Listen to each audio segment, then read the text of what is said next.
I'm also super elated as this pivot has enabled me to work closely with one of my clients who is headquartered in the US, which is why the second part of this video has been shot in Chicago.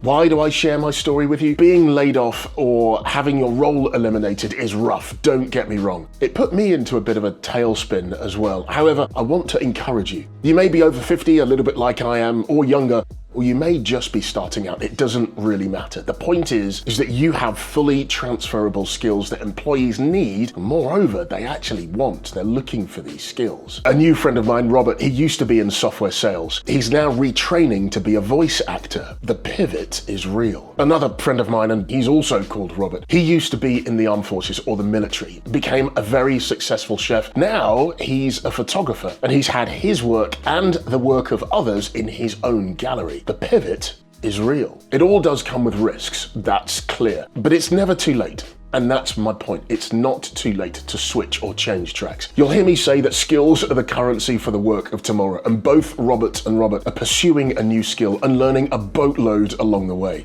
It may not be easy, but it's certainly possible. You may need some recognized credentials and experience first. However, you cannot become what you cannot see. Mandy Hickson, ex-RAF female fast jet pilot, said that. She's a powerhouse as well. Pilot, now keynote speaker. The pivot is real. Forgive me for being the first to burst your bubble and remind you, these things will not happen overnight. It takes time. So take the time to plan your path. Spend the time to learn a new skill, to hone a current skill. For specific jobs and roles, you may need to go back to school or university, and that's fine. Bounce your thoughts off others that you know and you respect and you trust for their perspective, counsel, and truth. Just like my mate, Matt. I'm curious and I wonder, who could be your change catalyst?